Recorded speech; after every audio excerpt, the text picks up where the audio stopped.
Yeah. How y'all doing? Good, how are you? Good, good.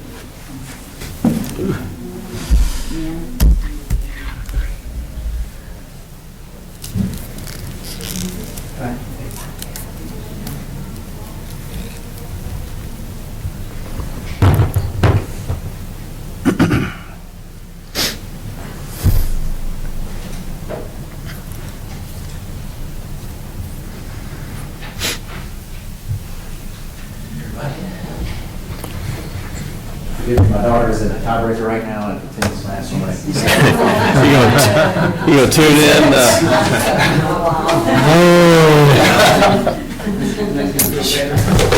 He jumps out of his chair and cheers.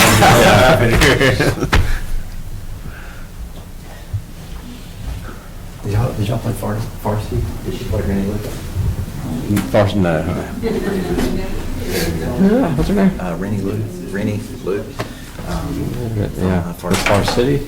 Varsity. Oh, Varsity. In Gastonia. No, it's weird because Highland Texas Gastonia, we play East Gaston. Good evening, gentlemen. How are you? Good. Good, how you doing? Hang on. I think it's just, yeah, so, But she was playing her last match last week, and the girl's very good. Yeah. The best. She's the class of the conference. Going for a ball over the net, and it clipped it in, so she dusted it there, tweaked her back, Ooh. so she's Hurt? good. Yeah. Yeah, I mean, Caroline and Kyler, they did x-rays and stuff, anything like that, but she's definitely playing right now. hey.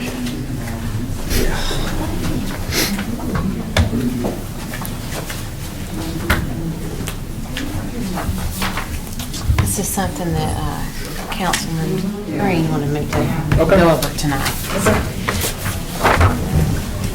Hey, how are you?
Hey, Marty.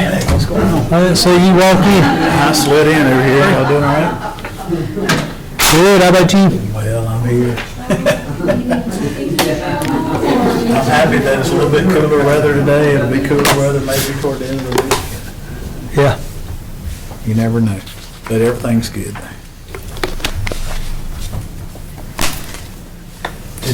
Is that house behind you, is it under contract now, or is it? I saw you Yeah, talking to somebody. It's pending. Okay. Jody Ledbetter's trying to buy it. Okay. Do you know him? He might be close to your age. He is, yeah. Power is He's probably either a year younger or same age. Yeah, he told us when he graduated, but I can't remember. Him and his wife usually walk that same loop through our neighborhood. Yeah, they told us that. They said we walked through here. She's a Byers, or was a Byers. Okay. I mean, Well, I guess the big thing is, sometimes it works out it's still in bad shape. Love it when that happens. House, I mean, at one time, we were sort of worried. well, they cleaned it up, put a roof on it, put a new heat pump in it. I think he put all new appliances in it. Yeah, He okay. didn't do anything to the inside like paint or anything, but there's no damage. I was just worried about that roof because I know he didn't do anything to the, Oh, no, well, yeah, you had to put a new roof on it. where everything outside was just, Yeah, had to put a new garage door on it. All natural. You know, whole back, yeah, Jody had somebody come over there, we had more than one person, but he got estimates on cleaning up that back. Those, the trees, the cypress, whatever, are they yours or are they on that property? Well, according to Mario, the people that owned the house before we bought it painted, Oh, okay.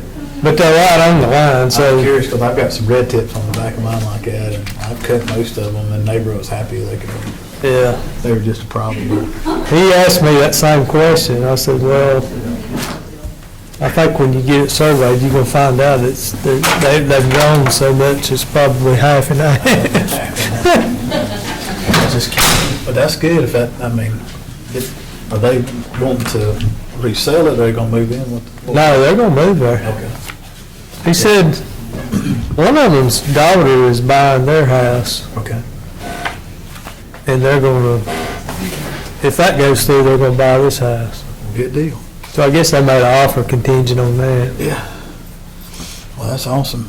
Yeah, I didn't know them, but I knew, we recognized them when we saw them, you know, and then we talked to them, so yeah. I think it'll be fine. Yeah, he grew up here in the greater Bowling Springs community. I don't know if he lived down toward number 1 or something. He did, we asked him, because we thought he might be a Flint Hill over, but he said he's not in that crowd, he's off, he knows the McCraws over at number 1, that side, yeah.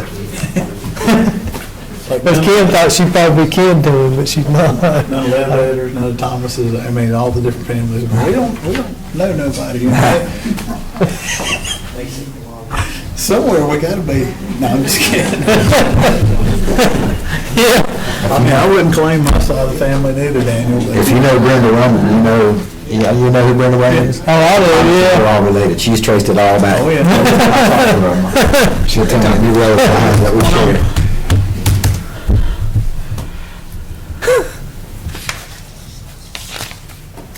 6-4 in the tiebreaker, and we're playing to 7, so we got double match point. Sorry, my daughter's playing right now. All right. Is it singles or doubles? It's double. Doubles is where they'll go to the conference tournament. They're hopefully about to be 6-1 in doubles in conference. I told the game the other night, you need to bring back one of Larry McIntyre's favorite sayings. Fourth in the taxi ride. Fourth in the taxi. I've only said it one time Fourth in the taxi ride. since he passed. I've only said it one time, and I gave him credit, but I don't want to, but I did do it once. I think about that. In fact, about this week 4, sitting in front of your mom and your wife. One time I said, Nice. And we're one. Larry McIntyre, it's time for 4. All right. Change it to Uber or Lyft now Yeah. instead of taxi. So make it his own.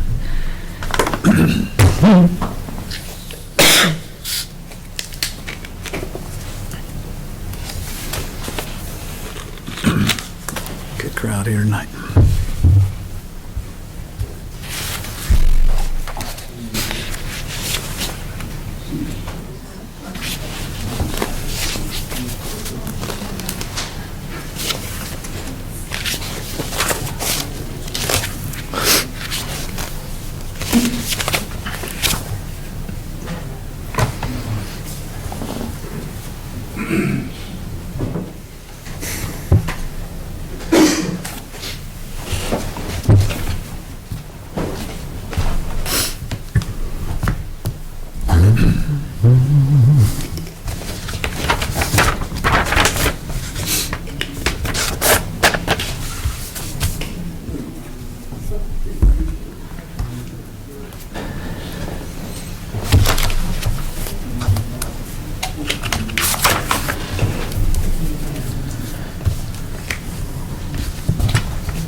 Must be a rezoning night. Yeah.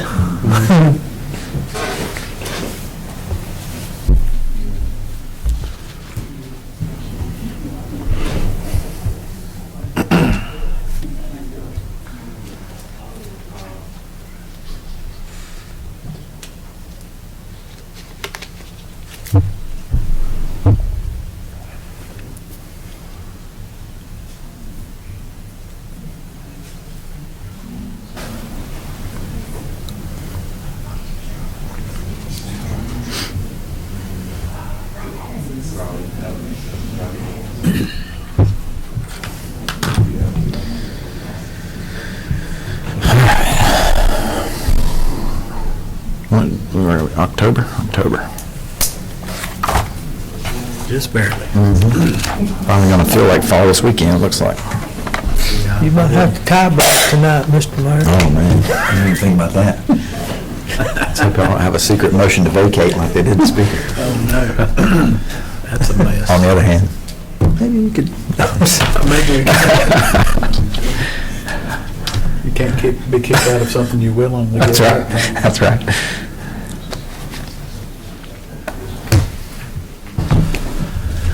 All right, we'll call the October Town of Bowling Springs Town Council meeting to order. Welcome, everyone. First item is to adopt the agenda. I have two questions. Okay. We received a handout from Dana on the Foothills Regional Commission Comprehensive Economic Development Strategy. Mouthful. Is there, I know it's not on the agenda, is there a preferred location in the agenda that you want to present? It can just be under the manager's report. Okay, perfect. And my other item in the consent agenda was the planning board appointments. A little more curious on how that is established and any public notifications that went out calling for an opportunity. I know of at least one person that has approached me in the last month. I don't know if that transition was lost, or the information was lost in Justin's transition or not. So I don't know if we want to pull that out or if it's a simple response and we can move on. Do we need to pull it out to have an additional discussion? Okay. Okay. I'll motion the agenda as presented with the planning board appointments as a separate item, and later in the, let's see, what section should that be in? You can do it right before the public hearing, Okay. Perfect. just right after the consent agenda. That's okay? That's fine with me, yes. Second. Okay, so motion and a second to adopt the agenda with the amendment of pulling the planning board appointments out and placing them in regular business. Any further discussion? If not, all those, well, I guess you can vote electronically. Let me get used to this. Thumbs up.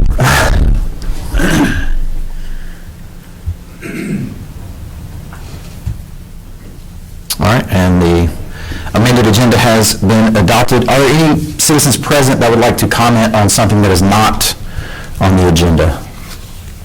Okay, please. Ms. Fitch, come forward. I'm sorry. No problem. I should have called Mr. Saldo and put myself on. That's okay. It's time for my report for y'all. So one thing that I'm very proud of, the first handout you've got, we did reach out to YUSA, and they pulled the report about town residents memberships for us. So it's got the population's 4,557, and out of that, 975 are members, which is a rate of 21.3%. And then there's a actual map on the backside. The only thing is they're telling me the same things that I was running into. If it's got a post office box, if we put it in as post office box, we're not going to be able to track it. So what we're going to try to do in the future is put their physical address and then have a mailing address for them, so we can track it better. And then I've got a report for you on the back side of that. And I'm not go over the whole thing since I'm not on the agenda, and y'all can read it, but I will tell you, fall sports, Jordan pulled these numbers for me. In volleyball, we've got 57 signed up for fall, and 35 of those are town residents. Soccer, we've got 92 signed up with 52 town residents. Baseball, we've got 100 with 57 town residents. So we've got 249 total in fall sports. Fall sports is not as popular as spring sports because they do play school sports as well. So we're really proud of those numbers, and it's actually increased by 11.66%, so that's really good. On scholarships, I'm going to ask if I can get a report like this one for whenever I come back and report in January to see about scholarships, fall sports and, sports and scholarships, where we fall in the town residents, with YUSA pulling those reports for us. I'm real excited. We're still waiting to get certified for our new food program, but Goldsboro YMCA is sponsoring us, which means it allows us to go ahead and start serving our kids in after school. So we're actually able to serve them super snacks, which has got the 5 components that North Carolina or the government, whatever, deems that the children should have daily. So we're able to give that. Then I've got a picture in there for you, the second grade swim. We was actually able to do 3 weeks at Ruby before the pool got too cold. So we had 90 kids from Bowling Springs School that we did second grade swim for, and Jada did an awesome job. And it equaled $3,600 in scholarship, where we scholarshiped the whole thing. Then upcoming events, we've got our Oktoberfest at Gardner Webb, the 26th of October. And so it would be the town, Gardner Webb, and the YMCA once again putting this on for our community. And then I've got the different things in there that we're going to be doing. I did want to mention, as far as Music on Main, if you ever need us, feel free to reach out to let us know what we can do, and I'll pay staff to come and help during those events. And then I've got you a flyer in there for the Oktoberfest, if you don't mind maybe putting them out somewhere. And then I was going to let you see, we got this approved, but I don't know if y'all was able to see it. It's the our logo this year has got it's got the turkey running through the town, town logo. So, that's what we're hoping to be able to put on our shirts too. I've got somebody working on it, but I just thought it was a good representation of the turkey trot, and that, if it wasn't for the town of Bowling Springs, we couldn't pull it off, so, in Gardner Webb, so. But do you have any questions for me? I have a question. Okay. The 975 that you say live in Bowling Springs, are those people who are getting the discount because that, or is that just people who are members? They're either getting a discount, the town resident discount, or a discount where they work, or veteran discount, because we do. That's not necessarily 975 who are receiving the town discount. Right. It's just that there's 975 town residents that's members of the Y. Okay. Yeah. But they might be getting a discount through where they work, or military or anything like that. So, and that's why it's so hard for me to get you those numbers. So I'm excited that YUSA was able to pull this for me, and in the future I think I can track better numbers for y'all and give you a better report. Okay, I think this is good progress. All right. That map density really paints the picture well, so. Yeah. Thank you. I was real excited about that. All right. Thank you. All right, thank you so much. Anyone else like to speak during public comment? All right, Mr. Evans, Gardner Webb, University update. Good evening, everyone. Thank you for allowing me to be here this evening. Couple updates here for you. Brinkley Amphitheater, you may have heard of it. Construction is almost done. Now, if we can just have a little bit of rain to help the grass grow over there.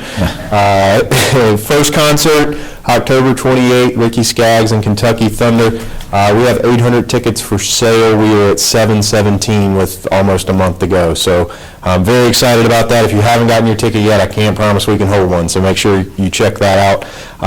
Opening act for that, you may have heard, is actually a Gardner Webb student. She's listed on Spotify and all that kind of stuff too. So a great opportunity for our students there. That same weekend is homecoming. Things ranging from baseball, golf tournaments, Bo's Battle Cutes, brand new. If you can light up a smoker and cook some pork butts, come on out and support us. Some folks in the crowd, I think, are going to sign up as well, I hope. And so Hall of Fame Gala Friday night, homecoming parade at noon, football game against UT Martin at 1:30. Events going on all weekend. It's homecoming, ladies and gentlemen.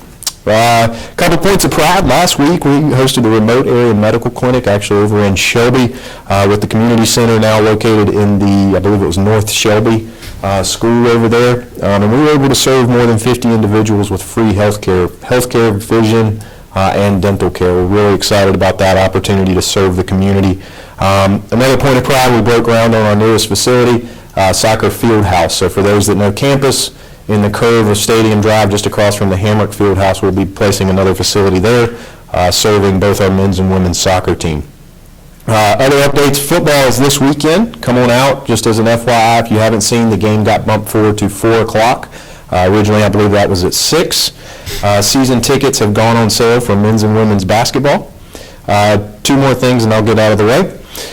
Food services on campus are open to the public, so I want to continue to encourage folks to come out. This is another resource for the town, be it Chick-fil-A, Starbucks, choose your cult, whichever one you support. And the last thing I have, the Dover Library is hosting Don Sellers on October 26th for Ghost Stories, Folk Tales, and True Crime at 7 p.m., so staying in the spirit of Halloween there. That's at Dover Library. It is $10 for the public to join.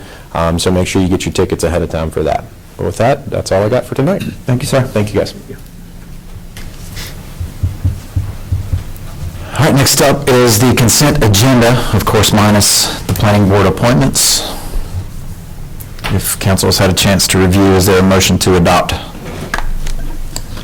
So moved. All right, we have a motion from Mr. Edwards. Is there a second? Second? Second from Councilman Green. Any further discussion?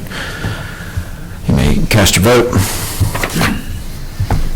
Well, I casting my vote, I would like to say, very happy for the Miss, well, I can't do 2 things at once, so I'm not ambidextrous. The assistant town clerk position there to Tracy. I think she's doing us a super job. And, happy to see that appointment. With that, I'll vote. All right, the consent agenda is adopted and well-deserved for sure. All right, next item in regular business then, well, yeah, that's where we said we were going to put the planning board appointments. So we'll discuss the planning board appointments. Did you find what page that's on? It is on page 5 of the overall packet. There's a nice paragraph there. I think Noah's going to read a little bit about to us. I will. If you would, please. Thank you, Mr. Mayor, members of the council. The included ordinance and resolution rearranges the planning board and the current members. So in the original creation of the planning and zoning board, it established 9 members, 5 within the town limits, 4 from the ETJ. Over the last several years, that's been consistently 7. No cap by staff, just as people come on and off. We've never reached that 9 limit. That 9 size is pretty large for a town our size, and 9 members wouldn't fit on the dais, so it's pretty large. So staff has recommended bringing that down to 7, 6 of those being in town limits, 1 in the ETJ. Staff has over time solicited new members via the newsletter, on social media, and other means, so we haven't received many applicants over time, at least in my time here. The resolution does appoint a new member, Fred DeBell, who has expressed interest the last few years in serving. The resolution also establishes specific seats so we can keep better track of the terms of those members so everybody's not expiring at one time. So the resolution just kind of better organizes the planning board and establishes those terms. So you answered my question about socializing the opportunity to join. What are the term limits again on the planning board? So they're 3-year terms. And they're rotating? That's of right. course. Okay. And a member can be reappointed after those 3 years if Okay. council deems necessary. No time off or anything? That's right. Okay. And there is a current vacancy for in-town limits, so if you know of anybody that, My person was an At that point. ETJ person. Right. So. so we'll certainly keep those vacancies aware to the public and solicit those opportunities. Sure, I appreciate the clarity. Thank you, sir. So council could present an ETJ person, like Mr. Edwards could say, I have a person I want to nominate, without that person formally filling out an application. Absolutely, yeah. Okay. Does that make sense? Yeah. Yeah. Sorry, I didn't know if that was, But the current vacancy is for this in-town resident? It right? is. Okay. And so either way, the application's on our website under the planning board site, or if, Okay. certainly if y'all have someone, bring that to our attention and we'll certainly get them on. Okay, thank you. Thank you. Do we need a motion to approve that particular item? Okay. I will motion to approve the planning board appointments as presented. All right, Councilman Edwards with that motion. Is there a second? second. Second from Councilman Thomas. Any further discussion? If not, you can cast your votes.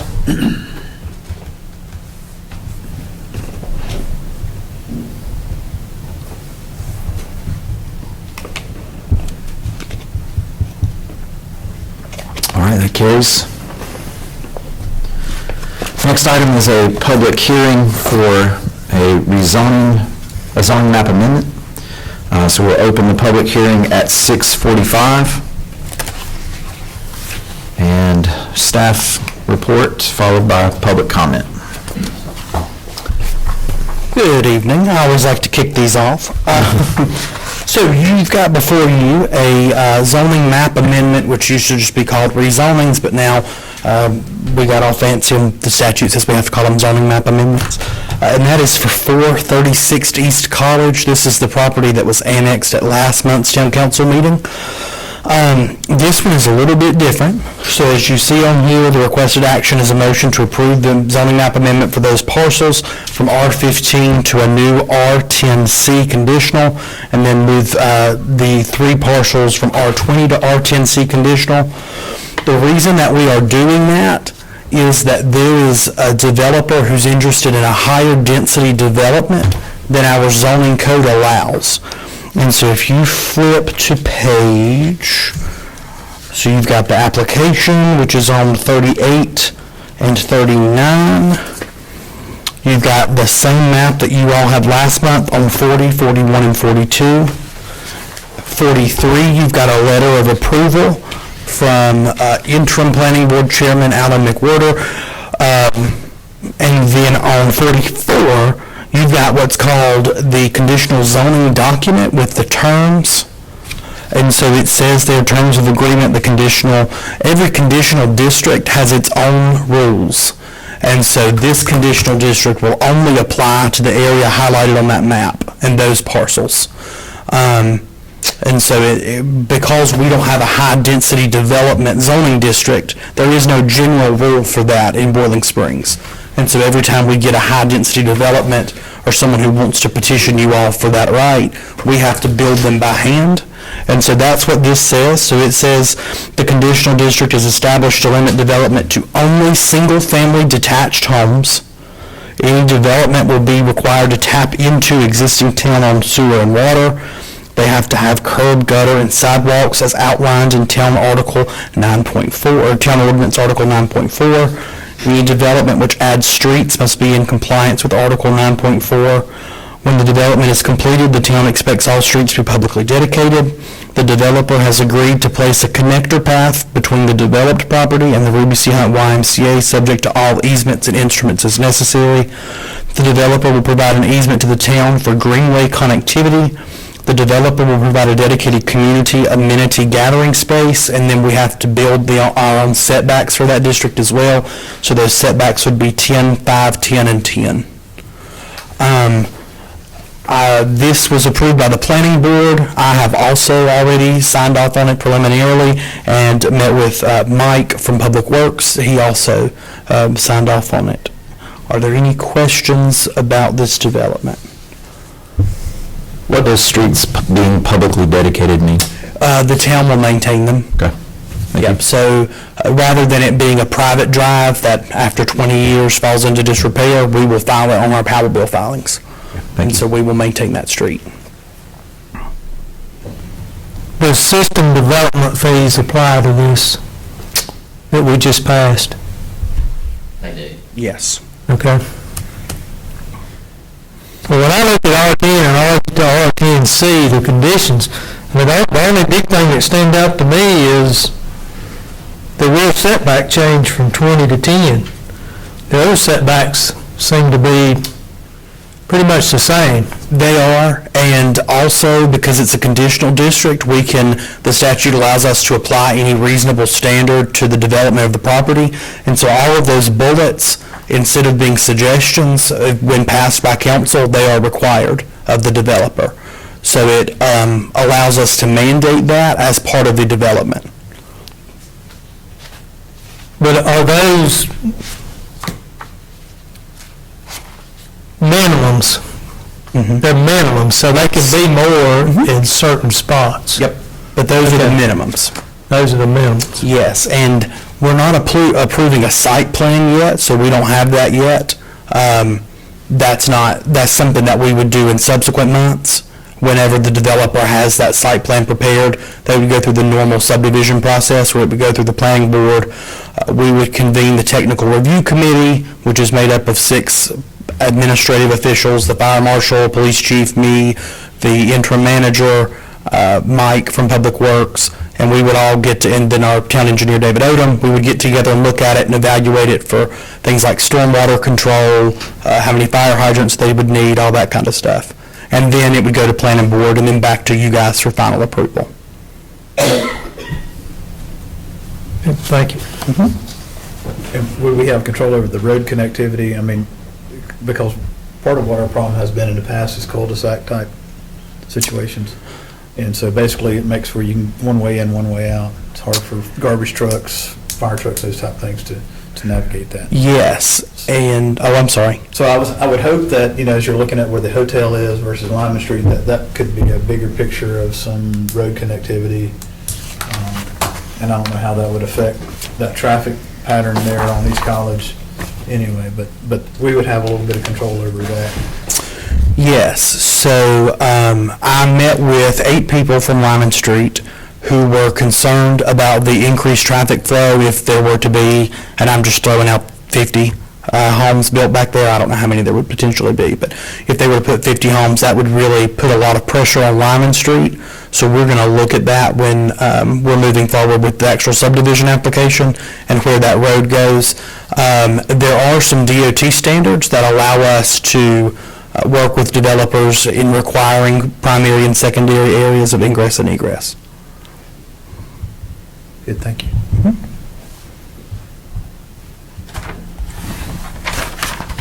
Any other questions before? To be clear, this is a different developer than, I think it was a year ago, that wanted to buy some land and was going to put apartments on the edge of town? Yeah, this is a different place. I know it's a different location, I just didn't know if it was a different developer. Okay. I'm not sure who the other one was. Trying to It recall. was just past Humphrey's Auto. Yes, it is a different person, because I know who that is.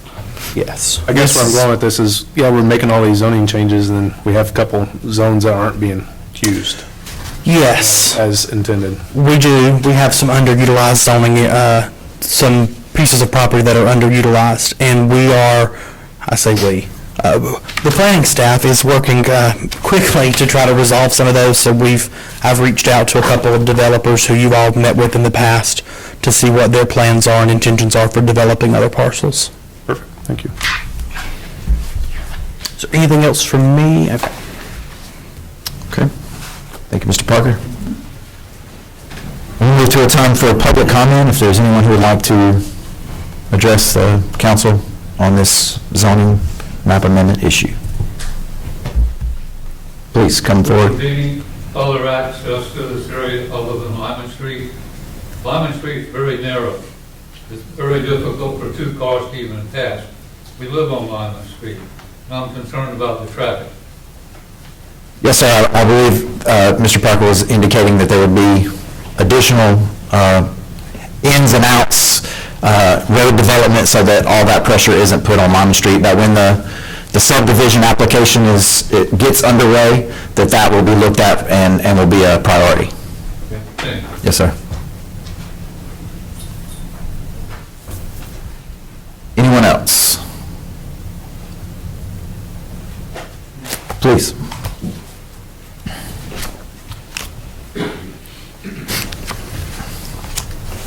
Good evening. Thank you all for your time. My name is Todd Dupina. I represent the Weeks Development Group as the manager principal. I apologize, I only have one copy that I can show to the council, but this is our most recent working plan, and it'll probably be the final plan pending any requirements from engineering or DOT. But we have anticipated future connectivity to the, I guess would be the west. We do have an access that's located on East College to minimize traffic on Lyman as much as possible. And then what we really tried to do was focus on creating a very family-centric neighborhood. It's very walkable. We intend to put sidewalks on one side of the street. We want the greenway connectivity. We want the connectivity to the Y, and then also kind of a center gathering place for the community to gather. And what I think about is a young community. It's someplace to have a kid's birthday party. You know, a 2 or 3 year old birthday party with maybe an open air pavilion and a playground. The high density that I think a lot of people get concerned about. We are at under 3.7 units per acre. So in terms of high density, it's not a multifamily 8 or 9. I think altogether right now that working plan has about 81 units on it. So as I said, we're trying to responsibly use the property to make sure that we benefit the community. And we've tried to anticipate any of the future growth that may come along and make sure that we've planned for that as well. Do you have any questions for me? Thank you, sir. Thank you all very much for your time. I have one question, sir, before you leave. That change in setback on the rear, what is the purpose behind that? Is that like a patio home design? Is that the reasoning? It's not intended. What we wanted to do was just make sure that we planned for our potential homeowners to have as much flexibility as possible. Sometimes a shed, if they want to put that back there, would have to be within setbacks, and that could really creep it up in the house. The intention is not to have a full depth house within the setback. Okay. It's really for usability. You know, a lot of people now, if they do a pool or they want to do a shade structure, that all has to fall within a setback because it's got vertical elements. 10 feet in my neighborhood. Thank you all very much, sir. So I made it. Yeah. Anyone else for public comment? All right, if not, we will close the public hearing at 6:57. Comments, questions from council?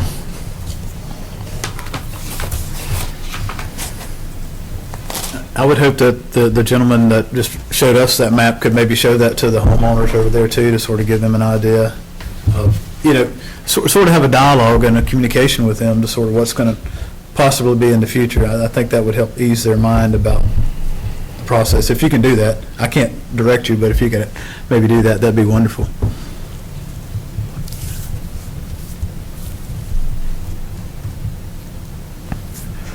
Any other further discussion?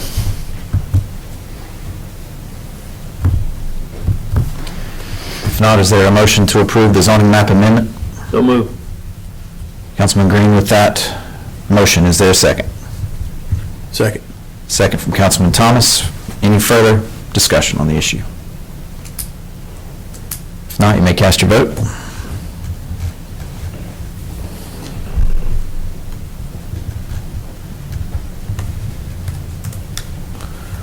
And that zoning map amendment is adopted. Thank you, everybody. Next item is a memorandum of understanding for a hotel feasibility study. Mr. Parker? All right, so I made a little boo-boo. I got the, what are y'all laughing at? I received some edits today at about 2:15 from Mr. Cirque from Gardner Webb, and so I have got those for you. and I'm just going to pass them out. They were not substantive edits. They're things like listing the actual price that each entity is going to pay, making sure that we are sharing information between the town and the university and putting all that in the agreement. But I did want to print that off for you all so that you would have a copy, because this is the most up-to-date version of that MOU.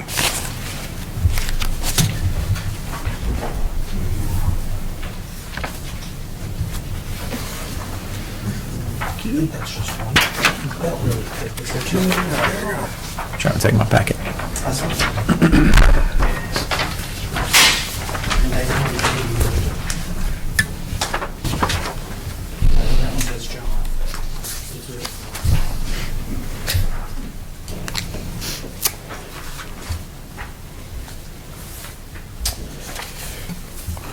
So I'll walk you through it if that's all right. It's a standard MOU, starting with responsibilities of each party. We wanted to make sure that we added in the cost of the training at $15,000. The town's contribution to that would be $3,000. Attached to this, Ms. Allen has drafted a budget amendment to take that $3,000 out of fund balance. Then the Building Springs TDA will contribute $3,000. The university will contribute $3,000. The county is going to contribute $6,000, which is $3,000 from the county and then $3,000 from Cleveland County Economic Development Partnership. And then you see there under miscellaneous, the MOU may be terminated by any party with 10 days written notice, and then an information sharing agreement where the town is going to make sure that the firm's engaged with us as a town, but also with the county and the university. And then on that second page follows with, it shares with the county and university all research, analysis materials, and any other information. As a preemptive step to make sure that we had properly engaged Gardner Webb with this, I've already identified who the point of contact will be over there, so that we already know who over there we would be speaking with, and it is their CFO. And then we struck the word non-binding.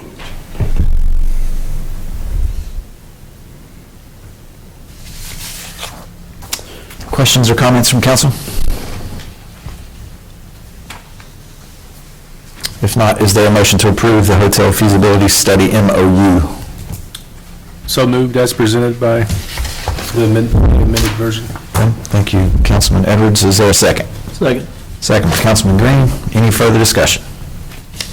All right, you may cast your vote.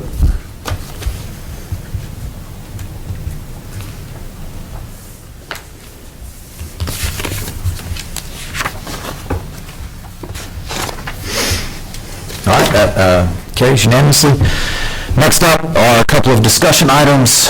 First, a nice grant that we received. Mr. Parker, you want to?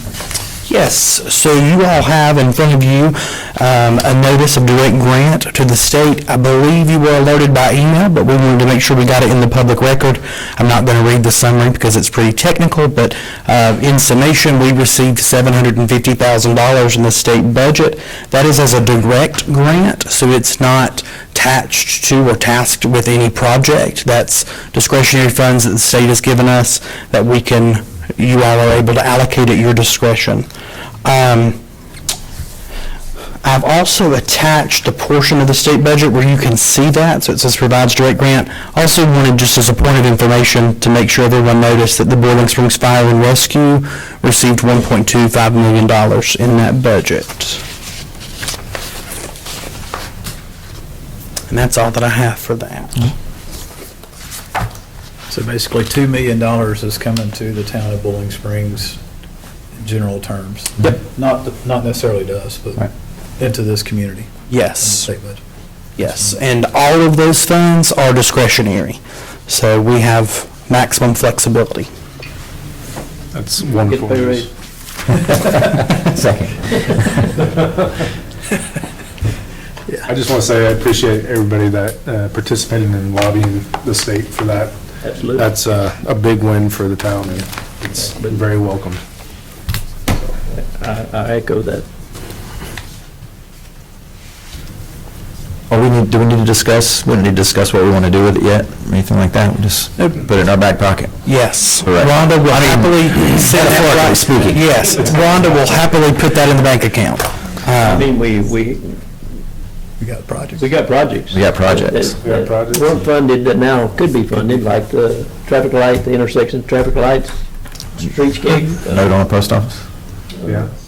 I hope we would put a lot of it toward the traffic light. I mean, that was one thing that we pitched I agree, as all of it. a need for the money. Yep. Because the money's already been appropriated for the lights, we just need the infrastructure to support the lights, so, yes. I would hope that would be our number one project. I think you got consensus from council on that? Are you talking about the protected left turn? Yes. That signal is currently sitting in Shelby. So it is there and has been purchased and is sitting in the I think we're district also engineer's talking about, office. AT&T's agreed to put some of their lines underground, and Duke Energy has agreed to redirect some of their lines and just clean up the whole Yeah, the single intersection. on poles and Right. make And it look if, nice. with consensus from you all, that allocation allows staff to then get with McGill, who's spearheading our streetscape project, and let them know that we have available capital to actually get the wheels moving. And then Ms. Stansbury will provide an update with, about our park plan, streetscape, or courtyard plan, and comprehensive land use plan in her manager's update. Sounds good. Excellent. And then, We don't get wheels, we get the wheels rolling. Yes, for sure. yeah, and I assume the fire department, that money is gonna be earmarked for their new fire station. I haven't been to a meeting in some time, because I don't know that they've had one, but that was the intent of asking for funds. Didn't they already break ground for it? No, not that I know of. They have a design, What they were asking for the money for was to build a new fire station. yes. Which is gonna cost significantly more than the 1.25 million, but that's a good start. Yes. I mean, they have the ability to get their own loans and Yes. whatnot, so. And detached fire departments have the unique ability to adjust taxes as needed. So their tax structure is a little bit different than ours as a town, so. And people don't typically call the fire department and say, hey, you don't raise my taxes, so. Yeah, as we know. Y'all do that a lot, I'm That's why sure. we did that, we had to do that. Yep. And I think Chief Phillips is on the board, or the chairman of the board. Do you know if that's earmarked for that specific purpose? It's for the new building? My understanding is that they've got the funding pretty much secured. They're just waiting on this grant and then maybe design, but they've worked hard on it. And I know Nathan's worked with the fire chief many times to try to get that accomplished, so, Chad's done a good job. yeah. Well, hopefully the state is faster at dispersing funds than they are appropriating funds, but we will see. You want to stay up and talk about the density study? Yes, so if we're good on the grant, I'm hanging around for one more thing, and it's the density study. I conducted a density study over the past month, and you've got that there divided by municipal unit and county. This, I felt like was pertinent this month because we did the conditional district. There is no pressure and/or will on my part for us to change our zoning designations, but I did want to give you all this just as a point of information. So as you look on there, we are the most dense municipal unit in Cleveland and Rutherford County. I put Morganton on there just so you could also see when you think about driving through Morganton. But when we're talking about number of people per acre or per square mile, you can see that density on there. And just so we're thinking about what types of development we want to do and how you all want to proceed if we're moving toward low density, medium density, or high density development. Since we do not have a high density development district, any high density development will have to come to you as a conditional district. That doesn't bother me. I just wanted to point that out and thought it was a good time to bring this up since we just did a conditional district this evening. So, but I thought that was an interesting piece of information, so I wanted to share it with you guys. Good information. There is interest in growth and development, and not just from this one that there have been people that have been approaching the town to request higher density and different conditional uses, and so this is something that I think that we as the council are going to have to wrestle with and keep in mind. So I appreciate you doing that. I have at least two that I know are in the oven cooking now, that they're getting ready to come forward with the plan. And then there's one more who I've not spoken with directly yet, but he is also interested in a higher density development than we allow. So that's why I kind of wanted to put this out there so that it's on the horizon.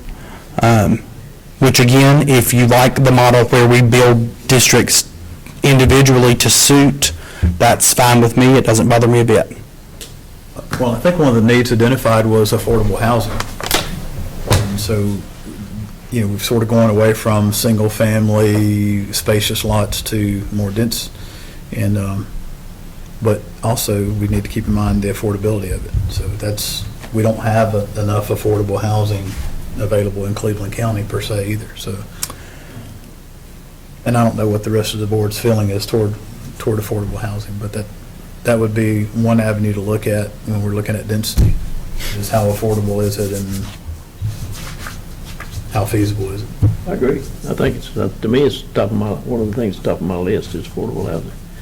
And, you know, so I think it's critical for the citizens, not, you know, that we provide affordable housing for the, I think we're not acting responsibly. We don't, you know, at least address affordable housing.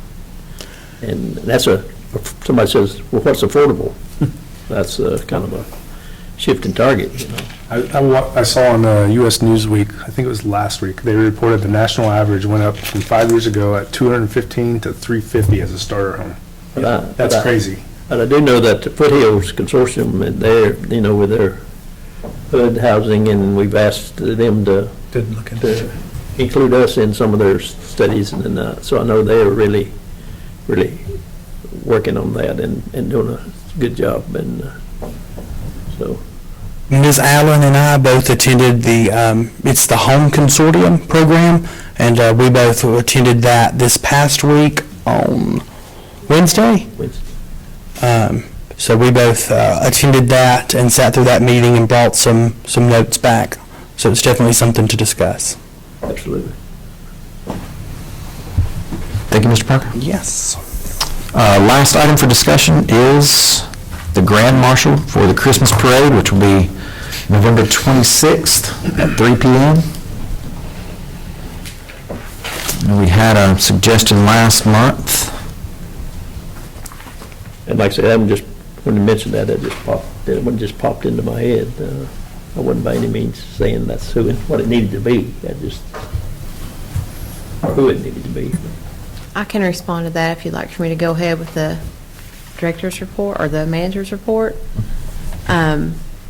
So Tracy's gotten some notes for me to talk about, and she's given me some options to throw out there, see if any of you would like any of these folks. But Mike had spoken with Jerry Hensley's wife, and she is not interested unless there are no other options. So I can certainly relate to that. And no one heard that, doesn't you? Some other options that Tracy came up with was Barbara, Fitch with the Y, Buddy and Frederick Hamrick, since they are the longest standing business in Bowling Springs with Maxwell and Hamrick Insurance. Jake Wisnett with the Broad River Campground. He's received a couple of awards recently. And J.T. Scruggs, who is a nephew of Earl Scruggs and who was also a planning council member for 14 years. So if you would like for staff to reach out to any of those folks, we'd be happy to do so. Or if you have other ideas. Well, one of my ideas was Larry Thomas or Daniel's mom in some way. Daniel had a very moving tribute to him last time. And Larry was just one of those good people. Okay. So I don't know how we would do that, or if your mom would be interested in doing that. But if we could, that would be an idea or a suggestion from my. Okay.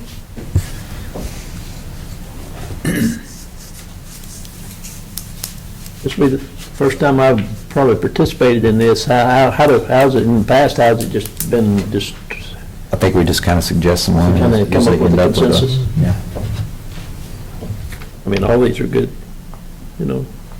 Yeah, and nothing against any of the. No, Sure, suggestions. to me, that's the But, danger you get in, you know, saying, well, why didn't you pick this or that one? It's not to me, it's not in any way a popularity Right. contest or anything like that, and I hope whoever we picked,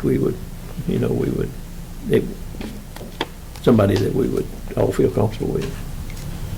You know, if we want to emphasize a business, you know, then the Hamricks definitely have been here a long time. If we want to do more of a citizen, then that definitely Daniel, Larry, and his family, so it just kind of depends on,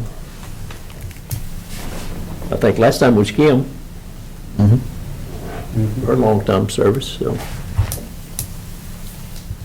I think if we're really, as we go through some of these capital improvement plans and are making noticeable changes to maybe some old-time traditions here in Bowling Springs, it'd be important to continue to raise up the local businesses, and having the Hamricks as the Grand Marshals would really indicate that, hey, you guys still are on our mind and our focus. And maybe I might throw out, not Buddy or Frederick, who are very good friends of mine, but maybe Teresa. Teresa she'd be the patriarch of that family. She doesn't work much anymore, but she's probably the oldest patriarch of that family. They're all three, you know, but Yeah. Teresa is, like I say, she's the oldest, and of course, I can remember when O.P. Hamrick started Hamrick Insurance.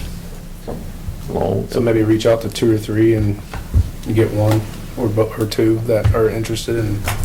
And they're very strong supporters of the college. They're very charitable to the town. They're very supportive. They're always, I'm sure that somebody goes in their door every day and says, can you help me with this? And very seldom do. Of course, Turner Trucking is the same, by the way.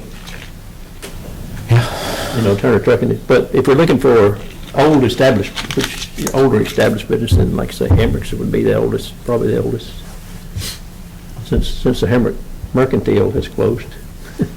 It at one time was the oldest mercantile in Cleveland County, but. I think Teresa would be a good choice. I think Teresa would be a good choice.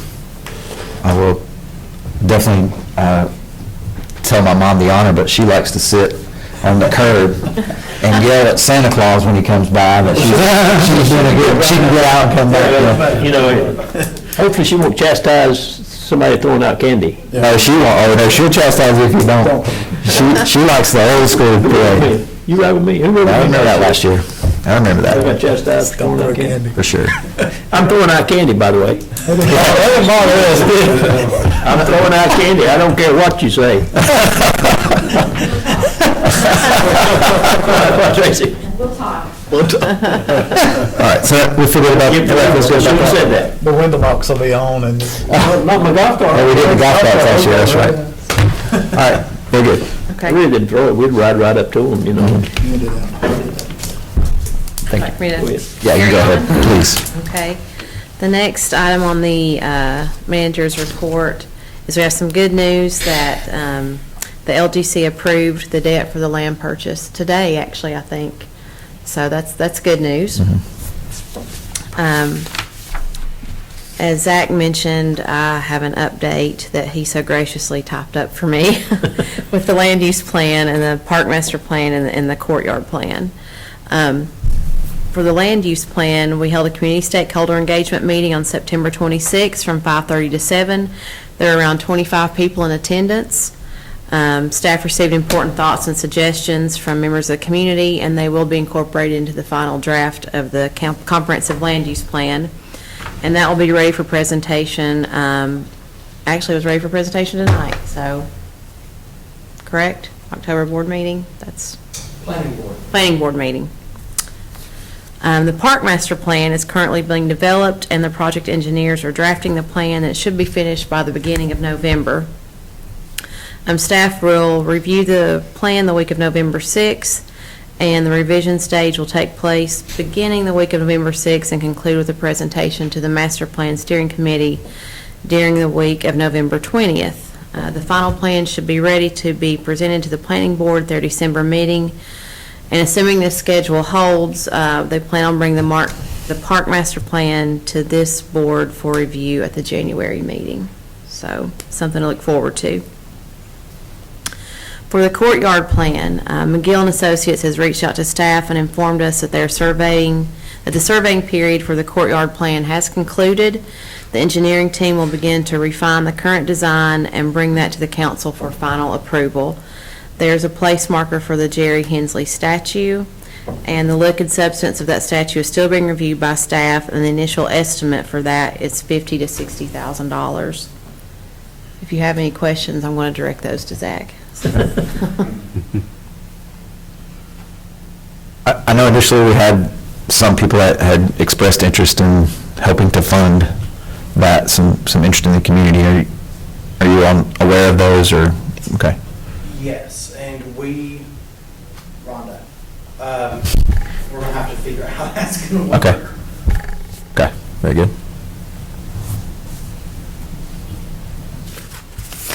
Any other questions on that? Okay. The next item is Music on Main is on October 14th from 4 to 6 p.m. That is the last one of the year. And then Foothills Regional Commission, my board had their meeting today at noon, and Councilman Green was there, and in that meeting, we went over our comprehensive economic development strategy, and he wanted me to share this with the board. This is something that we have to do every 5 years for the Economic Development Administration in order to, one, still be considered an economic development district, which Cleveland County is part of, and for us to get funding from EDA, so it's a pretty important document. This took about 9 months to complete. The report that you can see is pretty comprehensive. We had to do an analysis, we've had to do a review, we've had to do community engagement surveys. There were 12 folks on the board that worked on this throughout the year, and this is the final product that we will be submitting to EDA for approval. Can I speak to that? Please. No, I'd like to say, I did attend the meeting day, and prior to that, I'd just like to say that I was thinking back, I mentioned it at the meeting, that the first time I went to the meeting was prior to your coming. Noah and I might have, we went to a meeting once prior to that, and I don't know if that was my first or second meeting. But the first time I went, I thought, man, this was not worth my drive up here, for the meeting, but since Dana has taken place there, it's like a different place. She's put together a great staff. They're all enthusiastic about what they do. It's just, it's a very beneficial meeting, and I am glad I didn't say somebody else needs to be on that board. But I think they're definitely an asset to us and the community, and I think she's doing, her and her staff are doing a great job, and I think we're going to benefit greatly from their help in selecting the. But the other thing about this report is there's lots of good stuff in here, lots of stuff that maybe our staff could possibly use. So as I actually come home this afternoon and sit down and went through it in greater detail, so it's a really good document. But I'd like to give a little shout out to her and the staff she's put together there. They're just doing a super job. Thank you very much, appreciate that. Anything else? That's all. I'm happy to see that in the packet, the strategies align very well with a lot of our overall Very much. goals locally. Same thing. I thought the same thing when I looked. I thought, well, that's Yep. goes right along what we want. And if you look at those counties that's involved, Cleveland County has a positive population growth, which is saying that we are in need of housing, we're in need of jobs, we're in need of these things. And here, we're talking about that, building our businesses and building communities that, and I think, Daniel, what was the term we coined a long time? Respectful growth. Respectful growth, right? We have to have an intentional idea of what we want to see happen and not just leave it to powers. And the young man there from Economic Development Commission that used to work, Brandon. Brandon, was there, and he said that he had just been bombarded with developers for Cleveland County, and he actually mentioned Bowling Springs in his talk there, so. We might better get prepared for that respectful growth. Seriously. Because we may have to have some hard lines there. It's hard to balance that, what, we want to grow, but we say, you can build here, you can't, so it's going to be, it'd be a good problem to have, I think. Yeah. I think we're in a good position. Councilman Green, you're up. Well, let's see, I know I shared some of mine. I said a couple of questions, sometime back, I think we signed a contract with a scooter company. That's in Garden Web, I think, and it's my understanding that those things were going to be in place by now. I've not seen any, what's going on? Bird, something. Bird, was that it? Bird scooters. They are on order from Bird. They have not received them yet, so they're not. I'm just curious, if that's something they had, but still a go. It is on our list of things that Justin left. I think it says Bird scooters. Okay. So, but yes, we've just not gotten anything from Bird yet about the scooters. The other thing was the downtown Wi-Fi. No, we got it. Wi-Fi the contract RFP has been awarded to TechWorks. The material has been ordered, and based on an update we received today, it's anticipated that the Wi-Fi will be up and working by the end of this month. Latest, it would be the middle of November. There's going to be 11 locations instead of the initial thought of 10. Wonderful. Very good, very good. And the last thing I have is I attended the MPO meeting last week, and it's time for the MPO, for our district, to submit their projects to the state. And like last time, we do have a project on that list. It's the upgrading of 150 from the traffic light to, what's that, South Lafayette Street or whatever.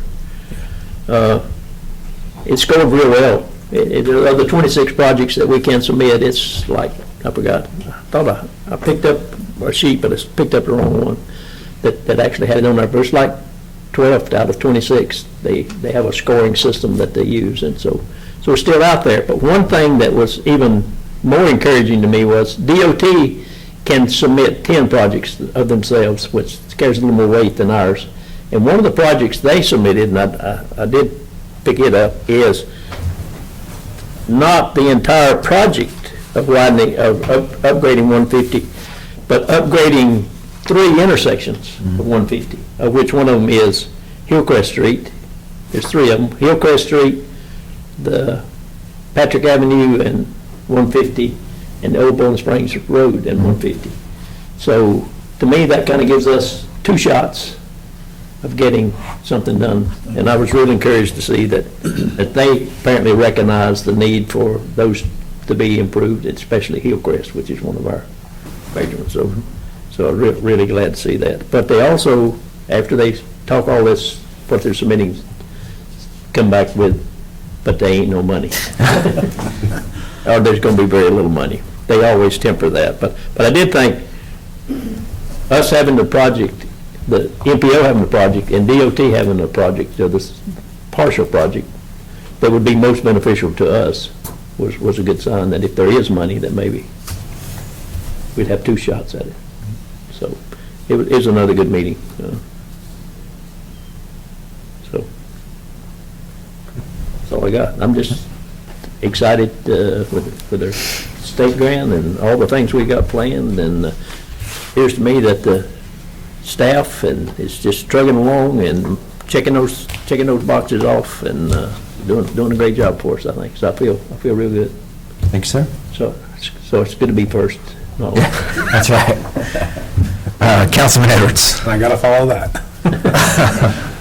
I just want to give a thanks to Barbara for continuously improving on the reports that we're asking for from the YMCA contract. Appreciate that. From what I heard with Justin, the revised contract was accepted, and we're moving forward on what that progress looks like. So I, again, appreciate that. Speaking of the board, I know we have a board meeting for the YMCA next Tuesday, depending on Alice State family arrival. I probably won't be able to make it, but just, nothing else. All right, thank you, sir. Councilman Litton. I think it's been covered. All right. Councilman Thomas. I'm not going to ruin it by saying anything. I don't have anything. Well, I'm going to say some stuff, so. I mean, $750,000 grant, $200,000 grant for the courtyard. We are looking at respectful growth, and why not? We've got the Greenway, which is just beautiful, just down the road. We've got the YMCA, which is serving our community, just an amazing facility and community there. We're the only municipality, no disrespect to Cleveland Community College, they're a fantastic institution, but we're the only municipality in the county with a 4-year university, a fantastic university, serving the community, going out. I mean, that's an amazing thing, that clinic you talked about. I mean, that's just wonderful stuff. Division I athletics.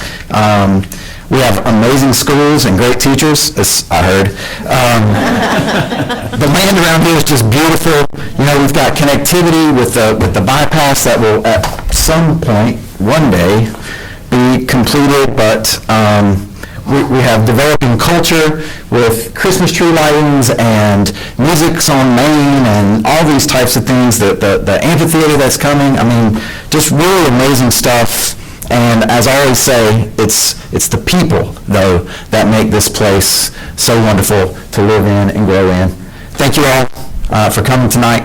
And Mr. I Green. put up one of my notes, just information. Okay. You know, I don't know if you're aware or not that that we are going to be expanding the Medicaid in North Carolina on December the 1st. They gave out some good information there, and I'd like to share with you what that would mean to Cleveland County. It would mean 386 new jobs. And $374,000 would come into Cleveland County, which, you know, would be shared. But to me, the best thing is there'd be 6,439 new Medicaid people that will get service that really need. So I thought that was good news. All right, do we have a motion to adjourn? So moved. Is there a second? Second. All those in favor say aye. Aye. Right. Good evening, everybody.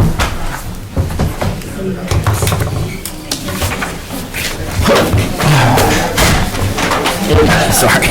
They may like, I think it's the staff, I got 2 of those, they may like. I did know. Some good stuff in there, really. That's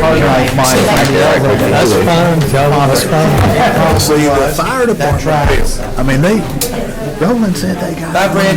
All right, we'll see. They got another 1.2. Good to see you. Of course. Thank you, Al. Why are they not real I meant to ask you whether you felt that it's appropriate.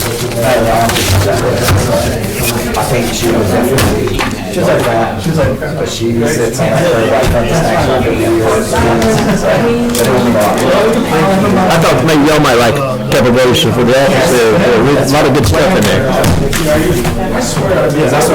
Okay, go ahead, chastise me.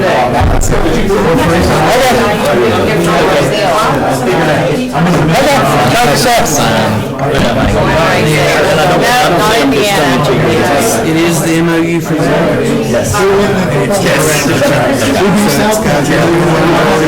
Oh, really? Say, dang it. No way. Oh, yeah, well, I know it really well. My attire and it just was, I wonder to wear like a crest something. Definitely. But I was afraid